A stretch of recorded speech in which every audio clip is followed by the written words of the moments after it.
Penculikan anak dalam beberapa waktu terakhir menghantui para orang tua. Kita patut waspada karena tak hanya menculik, para pelaku juga tidak segan membunuh hingga mencabuli korbannya. Mencegah kasus ini merebak, pengawasan sejumlah modus dan orang mencurigakan termasuk orang asing maupun orang dekat sekalipun harus diperketat.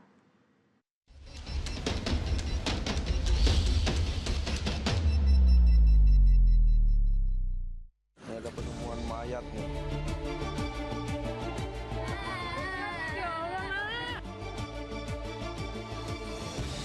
Ada penemuan mayat nih. Jasad bocah perempuan di Pantai Cihara, Lebak, Banten jadi bukti betapa kejinya perilaku penculik anak. Wajahnya ditutup lakban, sedangkan di tubuh ada luka lebam. Setelah olah TKP, pemeriksaan saksi dan penelusuran mendalam, 5 tersangka penculikan anak 4 tahun berujung maut ditangkap polisi di Cilegon dan Pandeglang, Banten. Motif tersangka beragam, mulai persoalan sakit hati ditagih utang 75 juta rupiah oleh ibu korban, kecemburuan, hingga dendam. 3 orang pelaku ini sudah merencanakan 1 bulan sebelumnya berkaitan dengan pembunuhan ini. Jadi yang disasar awalnya memang saudari A, ibu korban, berubah untuk target, akhirnya direncanakan APH tadi. Tak hanya soal sakit hati, penculikan juga kerap dipicu masalah ekonomi. Di Cipadung, Kulon, Bandung, Jawa Barat, seorang wanita terekam CCTV menculik anak balita berusia 2,5 tahun. Berbekal rekaman CCTV, seorang perempuan bernama Suci Hartiningsih akhirnya ditangkap dan jadi tersangka. Perempuan berusia 23 tahun berdalih akan menjual korban dengan sistem adopsi seharga 13 juta rupiah. Penculikan menyasar anak berujung pelecehan seksual juga merebak dan harus diwaspadai.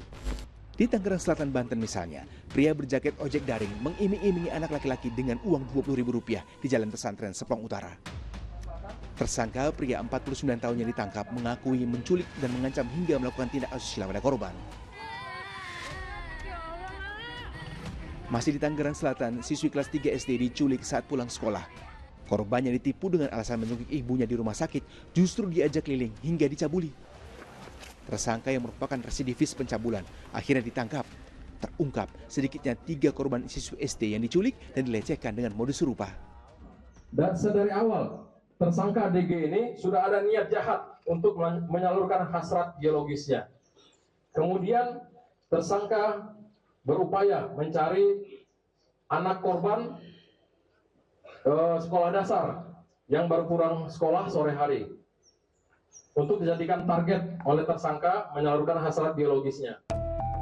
Selain posisi anak yang lemah, longgarnya pengawasan orang tua dan orang dewasa menjadi salah satu penyebab anak mudah jadi korban penculikan.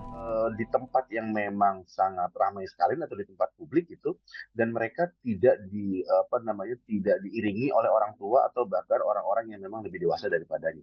Yang kedua, biasanya dimanfaatkan di jam-jam yang memang itu sangat lengah terhadap si anak. Apakah kemudian pulang sekolah, atau memang saat mereka sedang bermain bersama teman-temannya, atau bahkan saat mereka sedang sendirian untuk dapat menjalankan aktivitas apakah HP.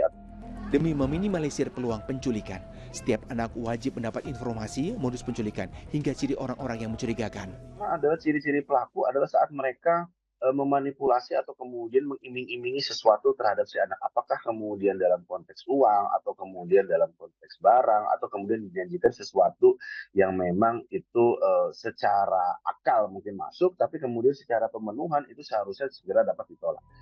Sementara itu, merebaknya anak-anak memaki media sosial harus dipantau. Pasalnya, para penculik juga kerap memanfaatkan lajur ini untuk beraksi. Anak ternyata didekati melalui media sosial tertentu, lalu kemudian diyakinkan, di-grooming, gitu ya. Bahkan tadi motif pelaku misalnya untuk tujuan eksploitasi seksual, gitu, juga eksploitasi ekonomi dengan. Pengawasan dan penindakan menjadi kunci pencegahan kejahatan penculikan.